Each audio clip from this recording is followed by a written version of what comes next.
Hello, good afternoon everyone. Students कैसे हैं आप लोग? क्लास 8।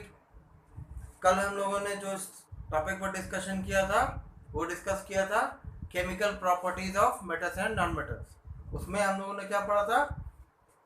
हम लोगों ने पढ़ा था the reaction of metals and non metals with oxygen, है ना, जिसमें हम लोग acidic nature of metallic oxide and basic nature of acidic nature of non metallic oxide and basic nature of metal oxide पढ़ा था। ठीक है, जिसमें लिटमस पेपर का टेस्ट भी था और एक्टिविटी भी हम लोगों ने पढ़ा था, एक्टिविटी 4.6 एंड एक्टिविटी 4.5। ठीक है, अब आगे टॉपिक में बढ़ते हुए हम लोग पढ़ रहे हैं वो है reaction of metals and non metals with water, है ना। ये पढ़ने के पहले एक थोड़ा सा छोटा सा टॉपिक रह गया है, उसको डिस्कस कर लेते हैं। जैसे कल हम लोग पढ़े थे कि मेटल ऑक्साइड जो है ना, मेटल ऑक्साइड जो है वो वाटर के साथ रिएक्ट करता है, तो नॉन मेटेलिक ऑक्साइड जो है, सॉरी, नॉन मेटेलिक ऑक्साइड जो है वो वाटर के साथ रिएक्ट करके एसिड बनाता है। उसी एग्जाम्पल पर एक एग्जाम्पल बताते हैं कि कार्बन डाइऑक्साइड, है ना, कार्बन डाइऑक्साइड जो है वो कार्बन एक नॉन मेटल है, वो ऑक्साइड में कन्वर्ट होता है तो कार्बन डाइऑक्साइड बनता है, जो कि एटमॉस्फेयर में मौजूद कार्बन डाइऑक्साइड गैस नहीं होता जो हम लोग सांस लेकर छोड़ते हैं, है ना। तो जो कार्बन डाइऑक्साइड गैस होता है वो वाटर से मिलने पर एक एसिड बनाता है जिसको कहते हैं H2CO3। क्या कहते हैं? H2CO3।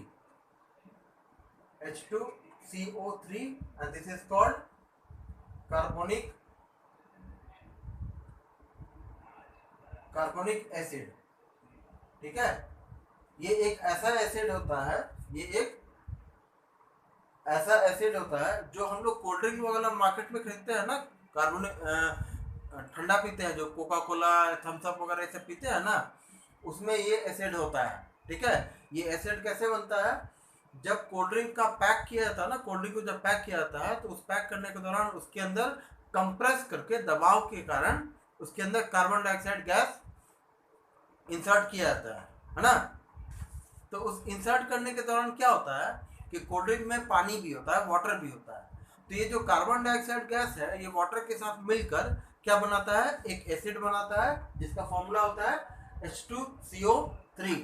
H2CO3 carbonic acid. ठीक है, ये कार्बोनिक एसिड क्या करता है? ये कार्बोनिक एसिड जब हम लोग पीते हैं ना कोल्ड ड्रिंक, तो जो कोल्ड ड्रिंक पीने पर जो खट्टापन टेस्ट, टैंगी टेस्ट आता है ना, खट्टा टेस्ट जो आता है ना, वो टैंगी टेस्ट कहाँ से आता है? जैसे कोई भी कोल्ड ड्रिंक पीते हैं जो थोड़ा सा कड़ा होता है पीने पर, माजा फ्रूटी की बात नहीं कर रहा है, कोई भी दूसरा कोल्ड ड्रिंक जैसे पेप्सी हो गया, थम्स अप हो गया, कोका कोला हो गया, या स्प्राइट हो गया, या कोई भी उस तरह का जो कोल्ड ड्रिंक होता है जिसको खोलने पर नहीं फिज फिज हवा ऐसा निकलता है, खोलने पर करके आवाज आता है ना।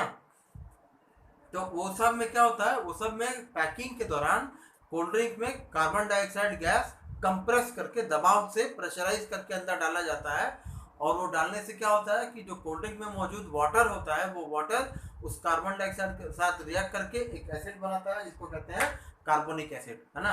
और ये कार्बोनिक एसिड के कारण ही उस कोल्ड ड्रिंक का जब हम लोग टेस्ट पीते हैं तो टैंगी टेस्ट आता है। टैंगी टेस्ट मतलब वो जो खट्टापन आता है ना कोल्ड ड्रिंक का, that is called tangy test.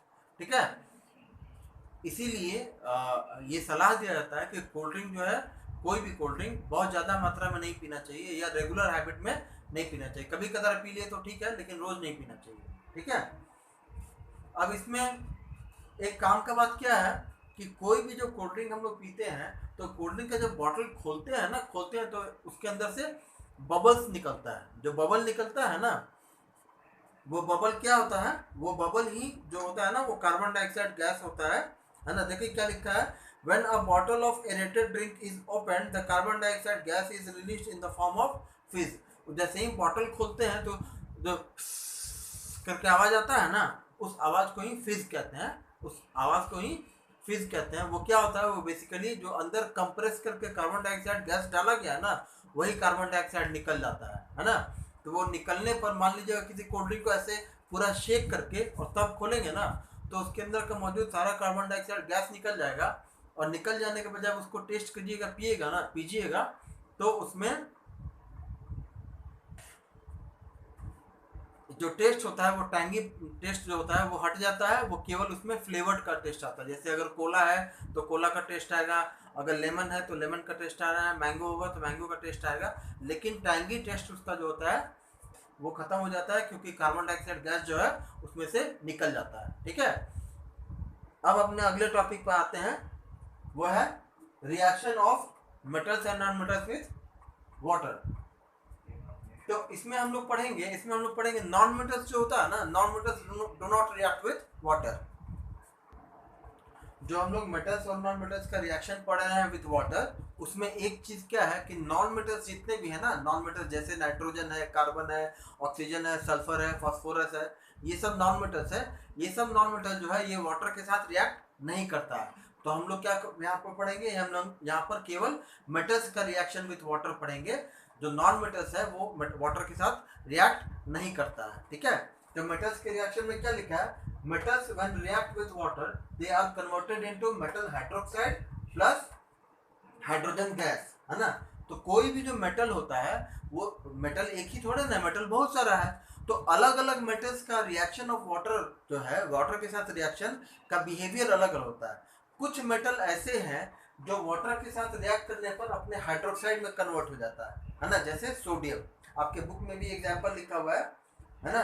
Sodium और पोटेशियम ये सब हाईली रिएक्टिव मेटल है। तो जितने भी हाईली रिएक्टिव मेटल हैं वो सब जब वाटर के साथ रिएक्ट करते हैं, जैसे सोडियम और पोटेशियम, ये जब वाटर के साथ रिएक्ट करते हैं तो वो, जैसे अगर सोडियम यहाँ पे होगा तो sodium when it will react with water it will convert into sodium hydroxide, और साथ में उस रिएक्शन में हाइड्रोजन गैस भी बनता है। ठीक है, रिएक्शन में क्या बनता है, हाइड्रोजन गैस भी बनता है। ये कब होता है, जब मेटल रिएक्ट करता है वाटर के साथ, नॉन मेटल नहीं।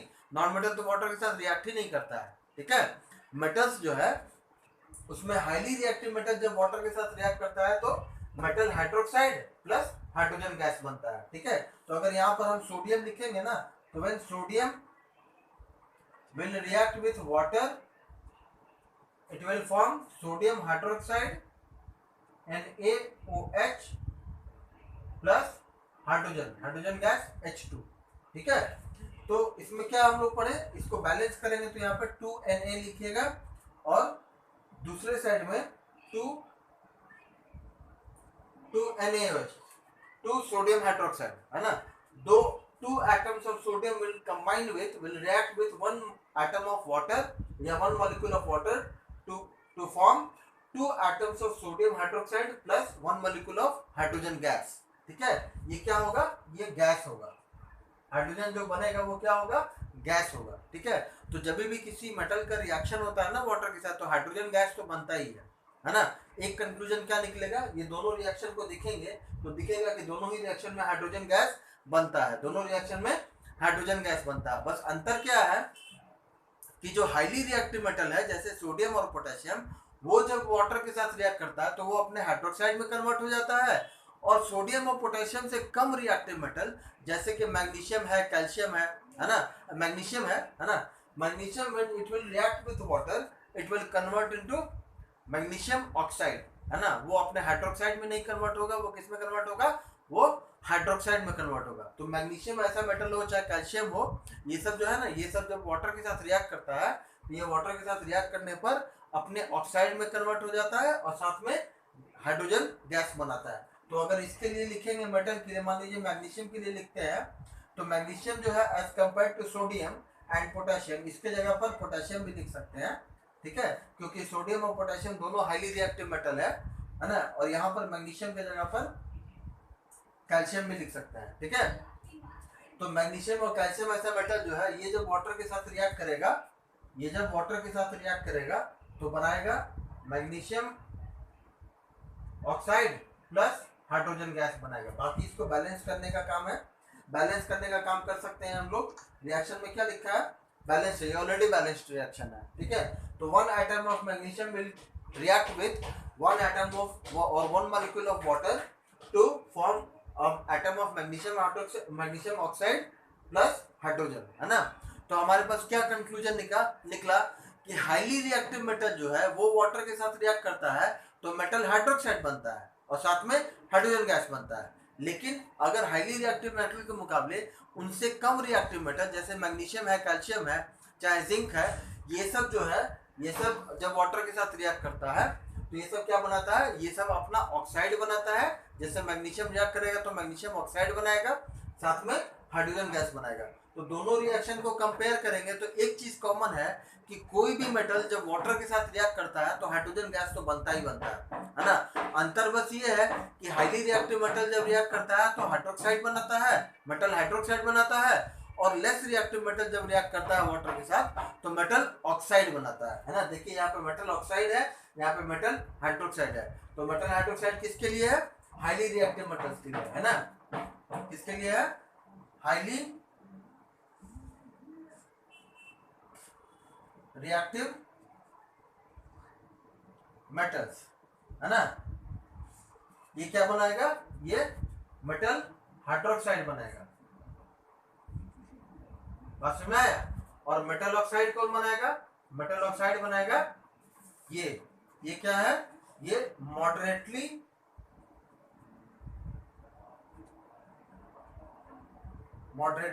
रिएक्टिव मेटल्स, ठीक है। तो मॉडरेटली रिएक्टिव मेटल्स क्या होता है, जैसे मैग्नीशियम है, कैल्शियम है, जिंक है ना। जिंक वगैरह जो है, जिंक है चाहे कॉपर है, ये सब जो है ये वाटर के साथ रिएक्ट नहीं करता है, ये हाई टेम्परेचर पर वाटर के साथ रिएक्ट करता है। तो water at high temperature is steam या वाटर वेपर है ना। तो जिंक वगैरह जो है ये मैग्नीशियम और कैल्शियम के मुकाबले और भी कम रिएक्टिव मेटल है ना। जिंक है चाहे कॉपर है, ये सब जो है वो सोडियम, पोटेशियम, मैग्नीशियम, कैल्शियम के कंपैरिजन में और कम रिएक्टिव मेटल है ना। तो जो और लेसर रिएक्टिव मेटल या लिस्ट रिएक्टिव मेटल जो होता है, ये सब जो है वो वाटर के साथ डायरेक्टली नहीं रिएक्ट करता है। ये वाटर के साथ कब रिएक्ट करता है, ये वाटर के साथ हाई टेम्परेचर पर रिएक्ट करता है। तो हाई टेम्परेचर पर जब वाटर को लेके जाएंगे तो वाटर अपने बॉइलिंग पॉइंट पे पहुंच जाएगा। अपने बॉइलिंग पॉइंट पे पहुंचेगा तो वो स्टीम में कन्वर्ट हो जाएगा है ना। तो steam is basically the gaseous form of water. Steam क्या है, वाटर का ही फॉर्म है, लेकिन वाटर का गैसियस फॉर्म है। स्टीम हो चाहे वाटर वेपर हो, ये सब क्या है, ये सब वाटर का गैसियस फॉर्म है। तो जो लेसर रिएक्टिव मेटल होता है, जो बहुत कम रिएक्टिव मेटल है, जो बहुत जल्दी रिएक्ट नहीं करता है, वो सब मेटल कौन कौन सा हो सकता है, जिंक हो सकता है, आपको कॉपर हो सकता है, आपको अल्युमिनियम भी हो सकता है ना। ये सब मेटल जो है, ये सब मेटल वाटर के साथ सीधा रिएक्ट नहीं करता है। ये सब वाटर के साथ तब रिएक्ट करता है जब हाई टेम्परेचर पर हो। तो हाई टेम्परेचर पर वाटर जो है वो वाटर वेपर में कन्वर्ट कर जाता है। इसीलिए कहते हैं कि जो लेसर रिएक्टिव मेटल है वो वाटर के साथ नहीं रिएक्ट करता है, वो स्टीम के साथ रिएक्ट करता है। तो हमारे पास कितना कैटेगरी हो गया, 3 category, highly reactive metals, moderately reactive metals, और लास्ट में आएंगे तो लास्ट में इन सब के जगह पर हो सकता है, यहाँ पर हो सकता है आपको जिंक हो सकता है ना, या कॉपर हो सकता है ना। ये सब जो है, ये सब क्या है, ये लेसर रिएक्टिव मेटल्स, ठीक है। ये सब कैसे रिएक्ट करता है, ये सब वाटर के साथ नहीं रिएक्ट करेगा, ये सब किसके साथ करेगा, स्टीम के साथ करेगा, ठीक है। तो स्टीम जो है वो क्या है, वो बेसिकली वाटर ही है, लेकिन वो हाई टेम्परेचर पर है, ठीक है। तो ये हमसे क्या, यहाँ से क्या कंक्लूजन निकला कि कोई भी मेटल जो है वो वाटर के साथ रिएक्ट करता है तो अपना कंपाउंड तो बनाता ही है, साथ में हाइड्रोजन गैस बनाता है। तो मतलब कंक्लूजन का बात ये है, when any metal will react with water it will form hydrogen gas। Hydrogen gas, कोई भी मेटल रिएक्ट करेगा वाटर के साथ तो हाइड्रोजन गैस बनाएगा, है ना।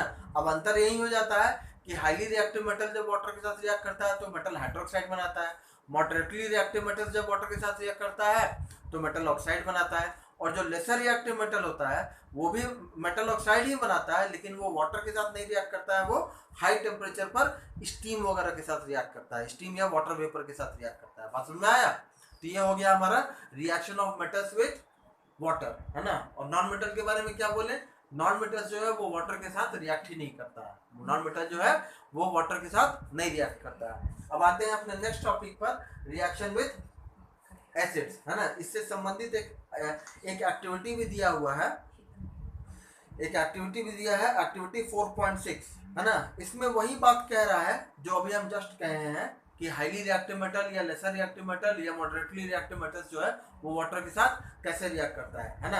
एग्जाम्पल बस कंक्लूजन ये है,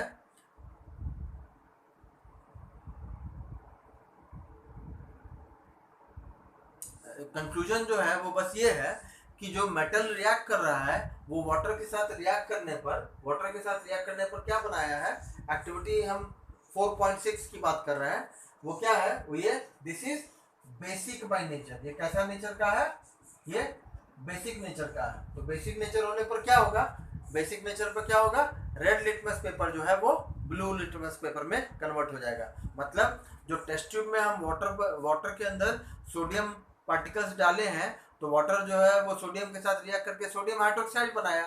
सोडियम हाइड्रोक्साइड जो है वो किस नेचर का है, बेसिक नेचर का है। तो सोडियम हाइड्रोक्साइड सॉल्यूशन को टेस्ट करने के लिए कि वो बेसिक नेचर का है कि एसिडिक नेचर का है, हम लिटमस पेपर का इस्तेमाल करेंगे।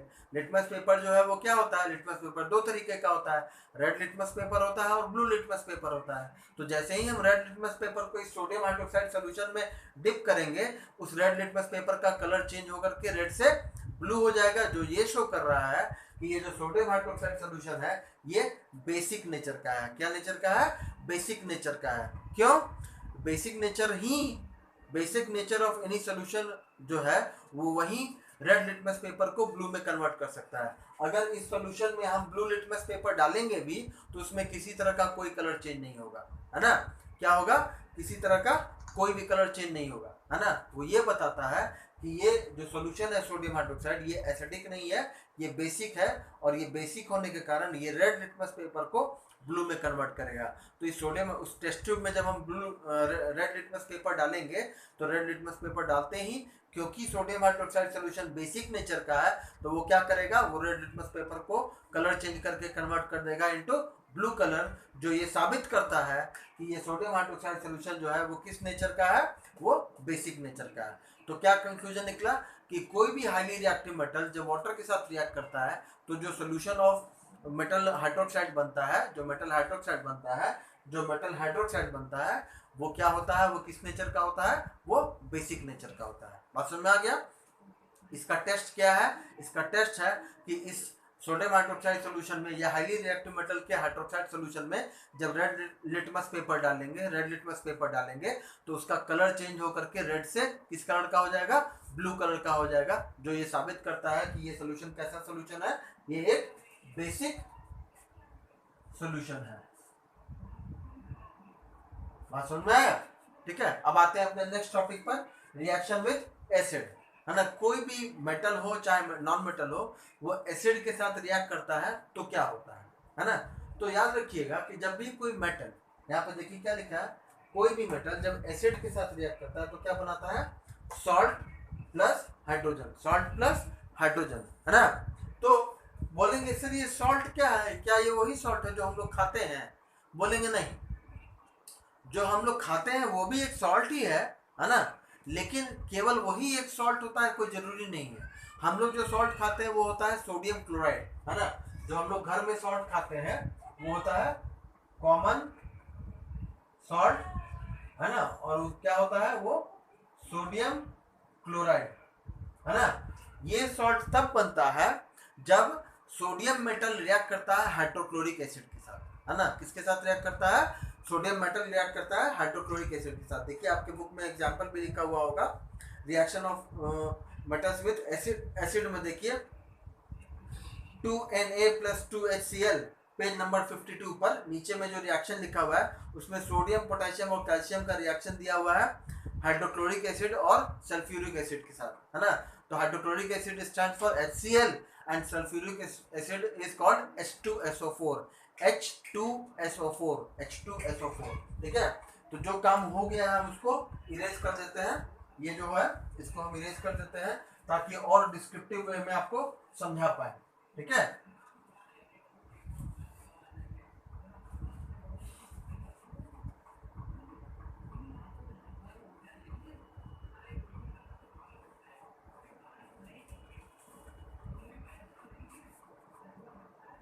है ना। ये HCl जो है, सोडियम जो है वो रिएक्ट करता है हाइड्रोक्लोरिक एसिड के साथ to form sodium chloride plus hydrogen gas. ठीक है, जो सोडियम मेटल है क्योंकि हाईली रिएक्टिव मेटल है, तो कोई भी मेटल जो है ना वो एसिड के साथ रिएक्ट करता है तो क्या बनाता है, सॉल्ट और हाइड्रोजन गैस बनाता है ना। तो इसको बैलेंस करेंगे तो 2Na, 2 atoms of sodium will combine with 1 atom of hydrochloric acid to form 2 atoms of sodium chloride plus hydrogen gas. बात समझ में आया। अब इसी की जगह सोडियम के बजाय अगर मान लीजिए हम पोटेशियम का इस्तेमाल करते हैं तो 2 atoms of potassium will combine with 1 atom of sulphuric acid, है ना। ये क्या है, ये है सल्फ्यूरिक एसिड, सल्फ्यूरिक एसिड। ठीक है, ये क्या है, ये है हाइड्रोक्लोरिक एसिड। बात समझ आया। तो ये जब पोटेशियम सल्फ्यूरिक एसिड के साथ रिएक्ट करेगा तो potassium sulphate K2SO4 plus hydrogen gas बनाएगा, है ना। बैलेंस करेंगे तो इसको बैलेंस करने की जरूरत नहीं है, केवल 2 atoms ऑफ पोटेशियम लेंगे। ऐसे ही करके और भी एग्जांपल दिया हुआ है, कैल्शियम का भी दिया हुआ है, फिर एल्यूमिनियम का भी दिया है, फिर आपको जिंक का भी दिया है ना। जरूरत का बात क्या है, जरूरत का बात ये है कि कोई भी मेटल किसी भी एसिड के साथ रिएक्ट करेगा तो उसका करस्पॉन्डिंग सॉल्ट बनाएगा, है ना। जैसे हाइड्रोक्लोरिक एसिड होगा तो क्लोराइड सॉल्ट बनेगा, सल्फ्यूरिक एसिड होगा तो सल्फेट सॉल्ट बनाएगा, है ना। जैसे इसको कहेंगे पोटेशियम सल्फेट, इसको कहेंगे सोडियम क्लोराइड, तो ये क्लोराइड सॉल्ट हुआ, ये सल्फेट सॉल्ट हुआ। ऐसे ही और भी बहुत सारे एसिड होता है, तो जैसा एसिड होता है वैसा सॉल्ट बनता है। ठीक है, आपको क्या करना है, आपको कम से कम एक एसिड का एक ये एग्जांपल याद रखिएगा, एक ये एग्जांपल याद रखिएगा। ये एग्जांपल है हाइड्रोक्लोरिक एसिड के साथ, ये एग्जांपल है सल्फ्यूरिक एसिड के साथ, है ना। बस याद क्या रखना है कि कोई भी एसिड के साथ अगर कोई भी मेटल रिएक्ट करता है तो metal when it will react with acid, कोई भी मेटल जब एसिड के साथ रिएक्ट करेगा तो मेटल सॉल्ट बनाएगा, साथ में उसके साथ क्या बनेगा, देखिए दोनों में क्या कॉमन है, हाइड्रोजन गैस, है ना। कोई भी मेटल जो है वो जब एसिड के साथ रिएक्ट करता है तो हाइड्रोजन गैस तो बनेगा ही बनेगा, है ना। साथ में जो कंपाउंड बनेगा वो उस मेटल का ही एक सॉल्ट होगा। जैसे यहाँ पर सोडियम मेटल है तो देखिए सोडियम का सॉल्ट है, यहाँ पे पोटेशियम मेटल है तो यहाँ पर देखिए पोटेशियम का सॉल्ट है। अब बोलेंगे कैसा सॉल्ट बनेगा, तो जैसा एसिड होगा वैसा सॉल्ट बनेगा। अगर क्लोराइड एसिड है तो क्लोराइड सॉल्ट बनेगा, सल्फेट एसिड है तो सल्फेट सॉल्ट बनेगा। अगर नाइट्रिक एसिड होता है, जैसे नाइट्रिक एसिड भी एक तरह का एसिड होता है ना, उसको कहेंगे HNO3, this is called nitric acid, nitric acid. ठीक है, तो जब नाइट्रिक एसिड बनता है तो नाइट्रेट सॉल्ट बनता है, NO3 सॉल्ट बनता है। बात समझ में आया। लेकिन ये सब का सब जो भी होगा, ये सब का सब सॉल्ट होगा, और किसका सॉल्ट होगा, जो मेटल है उसी का सॉल्ट होगा। बात समझ में आ गया, है ना। तो कंक्लूजन क्या हुआ, कंक्लूजन ये हुआ कि कोई भी मेटल जब एसिड के साथ रिएक्ट करता है तो क्या बनता है, सॉल्ट बनता है, और साथ में हाइड्रोजन गैस तो हर एक रिएक्शन में बनेगा। कोई भी मेटल जब किसी भी एसिड के साथ रिएक्ट करेगा तो हाइड्रोजन गैस तो बनेगा ही बनेगा। अंतर बस ये होगा कि जैसा मेटल जैसा एसिड वैसा सॉल्ट, सोडियम मेटल सोडियम का सॉल्ट, क्लोराइड एसिड क्लोराइड का सॉल्ट, है ना। पोटेशियम मेटल पोटेशियम का सॉल्ट, है ना। सल्फ्यूरिक एसिड सल्फेट सॉल्ट, है ना। इसको सल्फेट कहते हैं, है ना, इसको सल्फेट कहते हैं, सल्फेट। ठीक है, इसको क्लोराइड। बात समझ में आया, है ना। ये जो है इसमें जब यहाँ बनेगा तो नाइट्रेट NO3 बनेगा, है ना। जैसे सोडियम नाइट्रेट, सोडियम अगर हुआ यहाँ पर, सोडियम रिएक्ट किया तो Na2NO3 होगा, सोडियम नाइट्रेट सॉल्ट बनेगा। बात समझ में आया है। तो जब नाइट्रेट सॉल्ट होगा तो बोलेंगे जैसा मेटल वैसा सॉल्ट, जैसा एसिड वैसा सॉल्ट। लेकिन कंपलसरी क्या है, साथ में हाइड्रोजन गैस तो बनेगा ही बनेगा। बात समझ में आ गया। अब आते हैं नॉन मेटल्स के ऊपर कि कोई भी नॉन मेटल जो है अगर वो एसिड के साथ रिएक्ट करेगा तो क्या होगा। तो याद रखिएगा नॉन मेटल्स जो है वो नॉर्मली नॉन मेटल्स जो है वो डाइल्यूट एसिड के साथ रिएक्ट नहीं करता है। डाइल्यूट एसिड का मतलब क्या होता है समझ लीजिए। डाइल्यूट एसिड जो होता है ना वो एसिड जिसमें वाटर के मिलाने पर, वाटर को मिक्स करने पर उसका एसिडिक प्रॉपर्टी घट जाता है, है ना। जैसे समझिए ना, उसको ऐसे समझिए कि अगर एक मान लीजिए जूस है, जूस में अगर पानी मिला देंगे तो जूस का मीठापन कम हो जाएगा ना। वैसे ही किसी एसिड में जब वाटर ऐड कर देते हैं, तो एसिड में जब वाटर ऐड करते हैं तो एसिड का एसिडिक प्रॉपर्टी घट जाता है। जैसे जूस का मीठापन घट जाएगा, जैसे माजा में पानी मिला देंगे तो वो उतना मीठा तो नहीं लगेगा जो नॉर्मल माजा की तरह लगेगा, है ना। वैसे ही एसिड में जब वाटर मिला देते हैं तो जो जो नया सॉल्यूशन बनेगा वाटर मिलाने पर, उसका एसिडिक प्रॉपर्टी जो है वो कम हो जाता है। तो वैसे एसिड को कहते हैं डाइल्यूट एसिड। वो एसिड जिसका एसिडिक प्रॉपर्टी घटा दिया गया हो, वैसे एसिड को कहते हैं डाइल्यूट एसिड। तो रूल क्या कहता है? रूल कहता है कि नॉन मेटल्स जो है वो डाइल्यूट एसिड के साथ रिएक्ट नहीं करता है। कुछ नॉन मेटल्स जो है वो रिएक्ट करता है, लेकिन उसकी जो पढ़ाई है वो आपको इस साल नहीं करनी है, वो आपको 10वीं क्लास में पढ़ना है। बात सुनना है? 10वीं क्लास में पहुंचेगा तो वहां पढ़ना है, ठीक है। तो आज का हम लोग का चर्चा जो है वो यहीं पर खत्म करते हैं, है ना। एक्टिविटी 4.7 जो दिया हुआ है ना, वो आप चाहें तो खुद से भी पढ़ सकते हैं, वो आप चाहें तो खुद से भी पढ़ सकते हैं, ठीक है। क्यों? उसमें एसिड लिया गया है, 4 अलग अलग ट्यूब लिया गया है, ABCD, है ना। चारों एसिड में चारों टेस्ट ट्यूब में हाइड्रोक्लोरिक एसिड डाला हुआ है, ठीक है। और उसमें 4 अलग अलग तरह का मेटल डाला गया है। एक में मैग्नीशियम डाले हैं, एक में दूसरे में आयरन डाले हैं, तीसरे में जिंक डाले हैं, चौथे में कॉपर डाले हैं। तो देखेंगे कि हर एक टेस्ट ट्यूब में पहले से हाइड्रोक्लोरिक एसिड था, 4 अलग अलग तरह का मेटल डाले, तो कोई भी मेटल तो है वो एसिड के साथ रिएक्ट करेगा तो अपना सॉल्ट तो बनाएगा ही बनाएगा। लेकिन उसी दौरान एक और चीज बनेगा, क्या बनेगा? हाइड्रोजन गैस बनेगा, ठीक है। तो हम क्या देखेंगे कि चारों टेस्ट ट्यूब में हाइड्रोजन गैस बनेगा, जो कि बबल्स की तरह आपको टेस्ट ट्यूब में ऊपर की ओर निकलता हुआ दिखेगा, है ना। ऊपर की ओर निकलता हुआ दिखेगा। वो क्या शो कर रहा है? इस चारों टेस्ट ट्यूब में जो बबल्स बन रहा है वो क्या शो कर रहा है कि चाहे आप किसी भी मेटल को एसिड के साथ रिएक्ट करिए, उस मेटल का सॉल्ट तो बनेगा, तो वो तो उसी सॉल्यूशन में रह जाएगा, है ना, उस टेस्ट ट्यूब में ही रह जाएगा। लेकिन जो हाइड्रोजन गैस बनेगा, क्योंकि हाइड्रोजन गैस एक गैस है, हाइड्रोजन जो है वो एक गैस है, हल्का होने के कारण वो बुलबुला बनकर, बबल्स बनकर ऊपर की ओर टेस्ट ट्यूब में उठेगा। तो जो बबल्स बनता है ना, वो बबल्स बनना क्या बता रहा है? चारों टेस्ट ट्यूब में, ए में, बी में, सी में और डी में, चारों टेस्ट ट्यूब जो एक्टिविटी 4.6 लिखा हुआ है, एक्टिविटी 4.7, एक्टिविटी 4.7, एक्टिविटी 4.7 में क्या दिखा रहा है कि जो चारों टेस्ट ट्यूब है, चारों टेस्ट ट्यूब में एक ही एसिड है, हाइड्रोक्लोरिक एसिड, है ना। और उस चारों टेस्ट ट्यूब में चारों अलग अलग मेटल डाला गया है। एक में डाला गया है आपको मैग्नीशियम, दूसरे में आयरन, तीसरे में जिंक, चौथे में कॉपर।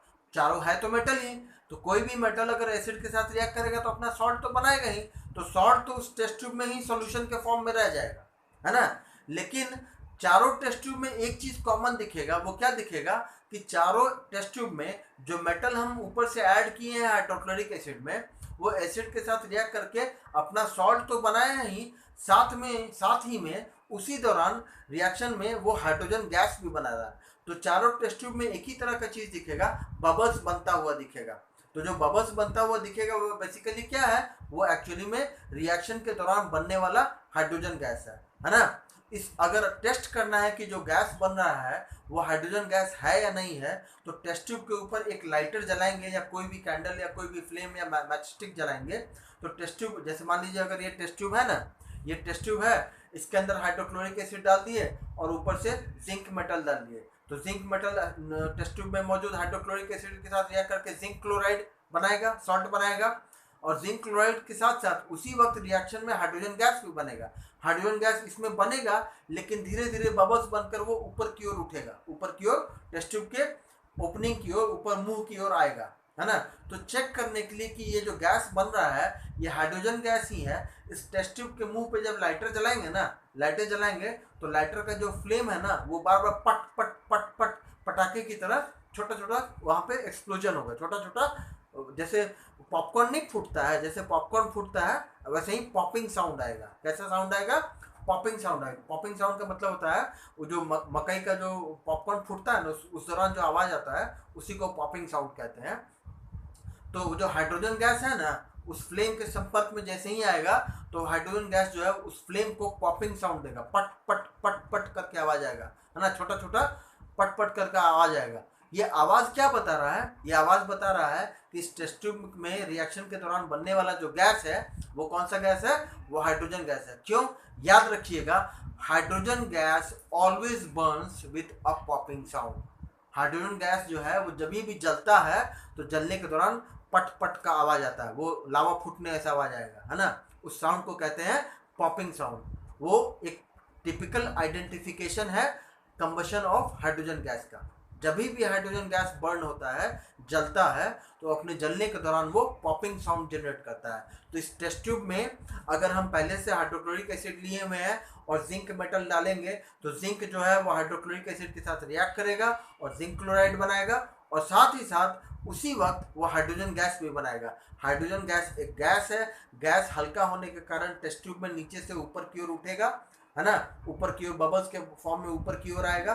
जब ऊपर की ओर आएगा तो हम उस गैस को चेक करके देख सकते हैं by using a flame.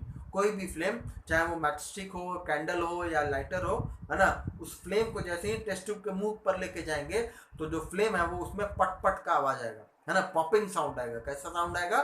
Popping sound, POPPING, popping, है ना, पॉप से बना पॉपिंग, है ना। तो पॉपकॉर्न नहीं कहते, पॉपकॉर्न, पॉपकॉर्न। तो जो पट पट फूटता है ना लावा, इसीलिए उसका नाम पॉपकॉर्न होता है। ठीक है, तो क्या कहेंगे, वो जो गैस निकलेगा, वो जो पॉपिंग साउंड आएगा, वो बता रहा है कि इस रिएक्शन में जो बनने वाला गैस है वो कौन सा गैस है? वो हाइड्रोजन गैस है। बात समझ में आ गया? तो ये आज का हमारा डिस्कशन यहीं पर खत्म करते हैं। Reaction of acids with metals and non metals. Non metals के बारे में बताया है। Non metals do not easily react with dilute acid. जो उसका रिएक्शन है भी, कुछ नॉन मेटल्स रिएक्ट करता भी है, तो वो आपको इस क्लास में नहीं पढ़ना है, हायर क्लासेस में पढ़ना है। ठीक है, तो अपना जो भी आज के डिस्कशन में हम लोग पढ़ाई की है उसको ध्यान से देखिएगा, समझने का कोशिश करिएगा। बुक से मेरे पढ़ाए हुए चीज को मिलान करके देखिएगा, मिलाकर देखिएगा, खुद से रीड करिएगा। और जो चीज हम बताए हैं रिएक्शन में, काफी सारे चीज़ों को ध्यान से एक एक करके बारीकी से अलग अलग करके बताए हैं। जैसे हाईली रिएक्टिव मेटल का वाटर के साथ कैसे रिएक्शन होता है, मॉडरेटली रिएक्शन होता है, मॉडरेटली रिएक्टिव मेटल्स का होता है तो कैसा रिएक्शन होता है, और लेसर रिएक्टिव मेटल्स का रिएक्शन होता है वाटर के साथ तो क्या होता है ना। वैसे ही मेटल्स का रिएक्शन बताए हैं एसिड के साथ, तो मेटल्स का reaction hydrochloric acid, sulphuric acid, nitric acid तीनों बताए हैं, है ना। तो उस दौरान भी काफ़ी सारा चीज़ अलग अलग करके बताए हैं। तो इन सब चीज़ों पर ध्यान दीजिएगा और उसको कोशिश करिएगा कि वो आपके नॉलेज में शामिल हो पाए। ठीक है, बाकी अब हम लोग की अगली मुलाकात जो है वो सोमवार को होगी। आपका क्लास केवल मंडे टू फ्राइडे चलता है, सैटरडे संडे को क्लास नहीं रहेगा, क्योंकि सैटरडे संडे के दिन अगले हफ्ते का स्टडी मटेरियल तैयार करना पड़ता है ना। तो इस 2 दिन में स्टडी मटेरियल तैयार होता है, तब आप लोगों को मंडे टू फ्राइडे पढ़ाया जाता है। ठीक है, तो हम लोग का अगला मुलाकात जो है वो होगा आपको मंडे को। उस दिन फिर नए टॉपिक के साथ शुरुआत करेंगे। तब तक के लिए अपना ध्यान रखिएगा, पढ़ाई करते रहिएगा, घर से बाहर जाने की ज़रूरत नहीं है, अपना बहुत ख्याल रखिएगा, तबीयत का ध्यान रखिएगा, बाहर जाने की ज़रूरत नहीं है। अभी कोरोना वायरस का इन्फेक्शन बहुत ही बुरे दौर से गुजर रहा है, बहुत ज़्यादा इन्फेक्शन फैला हुआ है, रोज़ हज़ारों मरीज पूरे देश में निकल के आ रहे हैं, है ना। तो अपना ध्यान रखिएगा और इस तरीके से पढ़ाई करने के तरीके को अपने आप में ढालने की कोशिश करिएगा, क्योंकि अभी के परिस्थिति के अनुसार काफ़ी लंबे वक्त तक आपका स्कूल ऐसे ही बंद रहने वाला है और पढ़ाई इसी तरीके से जारी रहेगा, है ना। तो पढ़ते रहेंगे तो आपका ज्ञान बढ़ता रहेगा, बेकार बैठे रहेंगे तो आपका जो दिमाग है वो डिस्ट्रक्टिव काम की ओर जाएगा। दिन भर टीवी देखने की ज़रूरत नहीं है, मोबाइल चलाने की ज़रूरत नहीं है। अपने एंटरटेनमेंट के लिए और भी चीज़ों को कर सकते हैं, आप आर्ट एंड क्राफ्ट कर सकते हैं, म्यूज़िक सीख सकते हैं, या कुछ भी उस तरह का वैसा काम करिए जिस काम को करने में आपको अच्छा लगे। लेकिन केवल टीवी देखना और मोबाइल पर गेम खेलना और फेसबुक व्हाट्सएप चलाना, these are not good habits, है ना। पढ़ाई भी करते रहिएगा और नियम के साथ पढ़ाई करिएगा। एक टाइम टेबल बना लीजिए कि सुबह का 3 घंटा और शाम का 3 घंटा, ऐसे 3-3 घंटे के स्लॉट्स में पढ़िएगा, तो आपका पढ़ने में मन भी लगेगा और बोर नहीं होइएगा, है ना। वीडियोस जो आपको भेजा जा रहा है उसके थ्रू पढ़ने का कोशिश करिए और अपने कंसेप्ट को क्लियर करिए, पढ़ाई जारी रखिए। अपना ध्यान रखिएगा, फिर मंडे को मिलते हैं। Thank you.